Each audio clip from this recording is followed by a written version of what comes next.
friends, welcome back to Where the Macabre Things Are. Today is a super special episode because it's my very first book review episode. Woo! Okay, in this episode, not only will I tell you about a fantastic book that I read, I'm also going to be working on the number of times that I say in one episode. Can she do it? Does she have the editing skills to hide what she's done? Find out. So I read a lot of great books last year. I want to talk to you guys about all of them, but I'm not going to do it in any particular order because I am a creature of whimsy, and this particular book is just one I've been thinking about a lot lately, so let's dive in.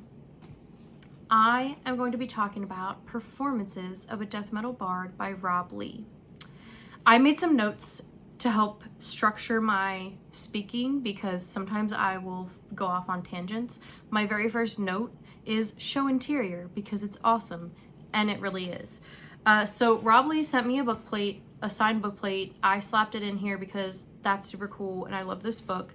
And then we have the very first page shows you it's got that really cool skull background. The font there is just really awesome. The dedication says this book is dedicated to anyone who ever played music for their friends and were asked, "You like this?" Hell yeah, we do. And you might too. There's also a QR code to a playlist that helped inspire the writing of this novella. Instead of chapters, we have a set list, which is really cool. But here's my favorite part. The acknowledgements are in the style of a music festival lineup. How cool is that? Okay, so plot. What we have is Ozymandias, or Mandy for short. He is a death metal bard who is finding it difficult to find work in the land because not many people are into death metal. We'll get into that.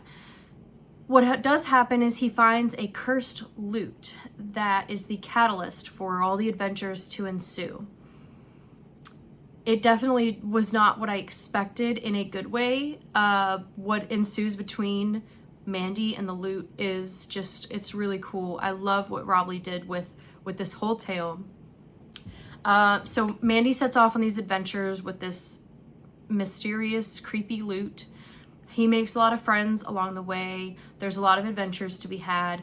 It's reminiscent of like a D&D campaign type style. So D&D and metal together, yeah, that's, sign me up. So we have magic, we have intense characters, we have some wild adventures, some themes of this book. The most important one is the themes he sets up with metal music. Being a metalhead can oftentimes be isolating. I remember growing up and I had a couple friends that were into like some punk rock, but none of my friends, they were listening to country and pop and hip hop, and that's fine. That's totally cool. I also enjoy those genres of music, but metal was what I related to the most, and that's where I lived. That's where I hung out most of the time. That's what I connected to the most, and nobody else was sharing that connection with me. But instead of conforming and being a typical bard, Mandy just keeps rocking out and doing his thing. He just leans into his differences, and I love that. So I also feel like metal deserves more of a chance. There's, I'm not saying everybody has to like metal. Everybody's got their preferences. Everybody has what they enjoy to hit their eardrums, what they like. But I think that there's a lot of stereotypical things that can go along with metal music, and I just think that if someone gives it a chance, at least tries it out, they might find that there's a lot more themes and deeper things going on with metal than they initially thought.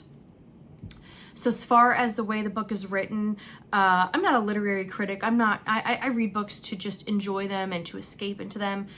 So I'm not going to give reviews in the style of, well, the Oxford comma wasn't used in paragraph 3 of chapter 4. I'm just going to tell you what I thought as a reader, not as an author or anything else. It was very well written. The descriptions were incredible. Even sometimes the porta potty scenes, like, come on, I was like, oh gosh. Very descriptive. The pacing, very quick pacing. Of course, it's a novella, so we've got to be carried along pretty quickly through it. I never felt like we spent too long in one place. I never felt like the time we did spend in the places was too short, other than the fact that I was enjoying the story so much. If there were more, I would have just kept reading on and on. My favorite chapter was the music festival chapter, because Rob Leigh captures the environment really, really well. I imagine this could probably be said about all music festivals, but what it brought me back to was my times at Blue Ridge Rock Fest. You know, I consider myself to be very much an introvert. I would very much prefer to stay in my house forever. So it's funny when I tell people that some of the best times I've ever had in my life were spent at a music festival where there were thousands of people. When you're up at a stage, you're sandwiched in between hundreds of people. You got, you know, smells and body odor, and half the dudes aren't wearing shirts. So it just absolutely incredible, totally different world, very great experience. And the way he captures this music festival chapter is really great, because it took me back. It really did. All in all, this was an absolutely 5-star read. It was just so much fun. If you like D&D, if you like metal, or if you just like going on an epic adventure with an unlikely hero, definitely check this out. Rob Leigh, I know he's on X. His books are on Amazon. Rob Leigh also writes fantasy. He's got the Pathlighter trilogy. If I'm accurate, book 1 is out. He's working on the rest. But you can check out his website. I'm going to post some links in the description here so that you guys can find him. 5-star read. Go pick this up. Go pick up this novella. It's fantastic, and I hope you enjoyed my first book review.